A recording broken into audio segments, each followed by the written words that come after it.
巴克中国被国裕资本以40亿美元收购。星巴克都能被收购啊，这么大的牌子怎么还会水土不服呢？中国市场啊这几年变化太快，大家都在追求更快、更灵活、更省心的消费体验。一个品牌再大，如果节奏跟不上需求，也很容易踏空啊。怎么叫节奏跟不上啊？比如门店布局太重，扩张速度太快，固定成本一下就拉得很高。但现在啊，咖啡又不是天天必须喝的刚需，大家都开始精打细算，没有优惠券就不喝了，模式自然压力很大呀。那供应链不应该是它的强项吗？是强项，但供应链偏重和全球统一节奏，面对中国市场这种高频变化，反应就会慢半拍呀。那现在什么模式更容易跑出来呢？要更贴近当下的消费偏好，轻一点的资产，更快的供应链节奏，上新快，复购高，这些品类啊，像零食、饮料这种高频日常消费品，更容易跟上市场的变化呀。难怪咱家楼下开了个好想来啊，每次去都感觉性价比蛮高的呀。这可不是运气，好想来厉害的地方啊，不是东西多，而是它的底层逻辑。它压的是高频刚需复购强的赛道。咖啡一天喝1次，零食一天能买3次，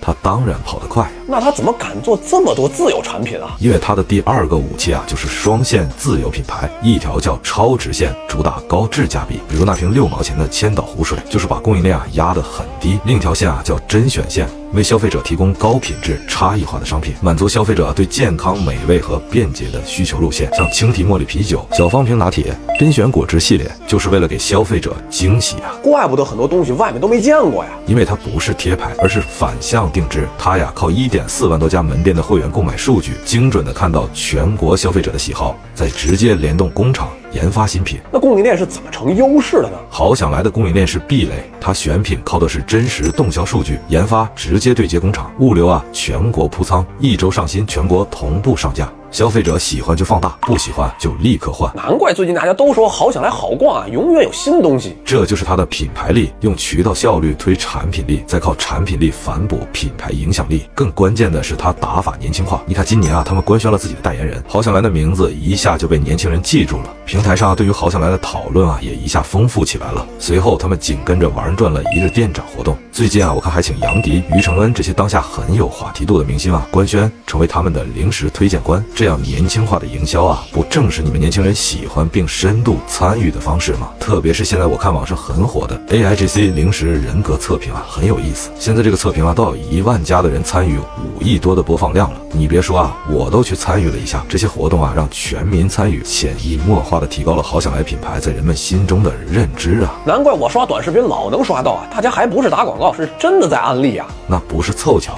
好想来是把供应链自有品牌还有整合营销捆绑一起发力的。供应链啊，让它能把好东西第一时间上架，自有产品让用户记住它有独特的味道和性价比，再配合各种线上种草、线下活动、城市快闪这种整合玩法，3效合一，品牌声量啊自然就起来了。说的我都想去看看今天有啥新品了。走啊，下楼买袋零食，顺便看看他们又上了什么新货呀。债务高达38万亿，每年利息要还1万亿。老美每年赚的钱，它够还利息的吗？老爸，美国欠这么多钱要怎么还呢？那你要是欠了钱没钱还，该怎么办呢？那就只能想办法开源加节流了呗。没错呀，其实不管是国家、企业还是个人，欠债还钱的方法都只有开源加节流。但是对于一个国家政府而言啊，节流是非常难的。比如川普啊，一上台就让马斯克搞的专门缩减政府支出的效率部啊，没过多久啊就被解散了。确实呀，这里的利益相关方关联太复杂了，那就想办法开源呗。那一个国家的主要收入是什么呢？川普不是上来就加关税吗？收入增加的话，那就多收点税呗。加税就只能加在企业或者个人的头上，加的少了呢没效果，加的多了就怨声载道。这个问题从古到今都有，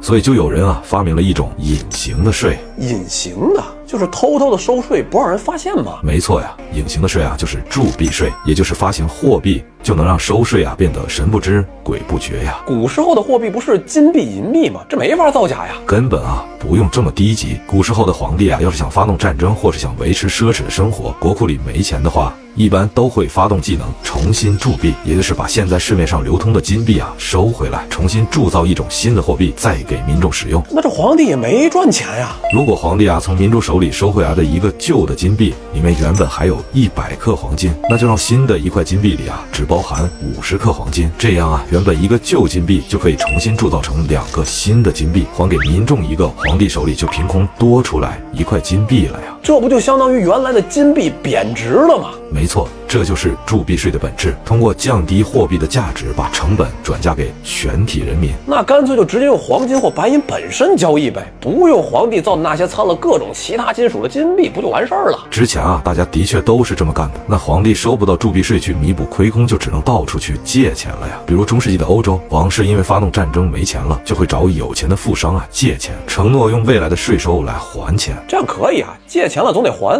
对王室乱花钱还有个限制嘛。但人的欲望啊是没有极限的，借钱啊就是个无底洞，到最后借的太多了，反而没有富商啊敢借钱给王室了。于是啊，王室就拉来了一些银行家，让他们成立了一家银行，专门借钱给政府。作为交换啊，全国都改用纸钞，但是只有这家银行可以印纸钞啊。这不就是现在各国的中央银行吗？是的呀，纸钞的出现啊，就代表着现代世纪的各国政府理论上债务是可以无上限的。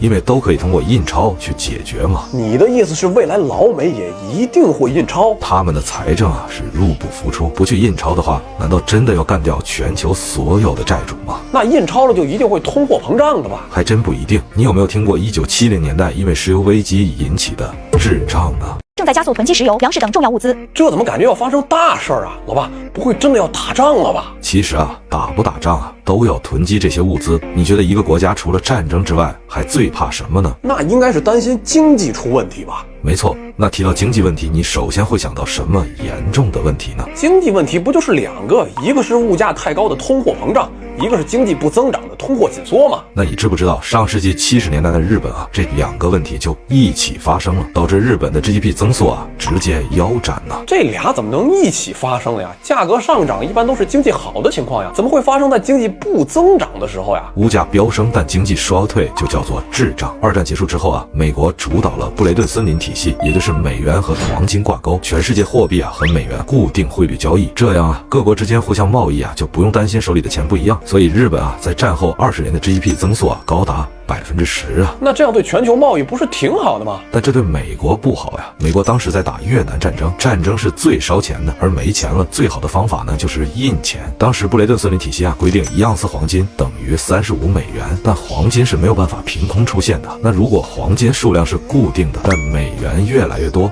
会发生什么事情呢？数量越多就越不值钱，美元多了就贬值了呗。所以美国啊当时就只能宣布美元和黄金脱钩，让美元疯狂贬值啊。哎，等会儿，这和日本的滞胀有啥关系啊？任何金融问题啊都会层层传导，看似无关的事情啊，往往会引发蝴蝶效应。由于当时国际贸易都是美元结算的，像产石油的国家手里就拿了很多的美元，一下子啊这些美元就都贬值了。我去，是呀，我要是阿拉伯那些国家，我得气死呀。没错呀，阿拉伯国家就想啊，不能你美元贬值了，我反而赚得更少了吧？那我就减少石油供应，让石油价格上涨，我得赚回来呀。干的也没毛病啊，大家都是为了赚钱嘛。那石油涨价怎么会影响到日本的呢？你想啊，日本本土的能源是非常匮乏的，基本都靠进口，而石油呢又是很重要的生产原材料。假设原来啊用1块钱的石油成本可以造个脸盆能卖3块，当石油价格涨了4倍，那物价会发生什么变化呢？那成本就变成4块了，卖3块还亏钱呀？那还是让脸盆赶紧涨价吧。这就是滞胀中因为成本增加而导致的物价上涨。那怎么还会导致经济衰退呢？企业为了维持利润，就只能让脸盆从3块涨价到6块，消费者啊直接买不起了，原材料成本呢又降不下来，工厂就只能停工，于是很多人失业，经济啊就陷入衰退啊。所以这些原材料是真的很重要啊。没错，这就是滞胀的可怕之处。如果物价上涨伴随着工资上涨，其实日子啊还说得过去，但是滞胀啊就是不仅物价在上涨，而且还会伴随工厂倒闭、大量失业的情况啊。哎，你刚才说日本战后的 GDP 增速有10%，如果是经历滞胀后腰斩，那也有5%的增速啊，这也挺高的呀。那后来怎么就零增长了呢？因为日本失去的20年啊，和美国08年的次贷危机啊是一样的，问题都出在影子银行啊。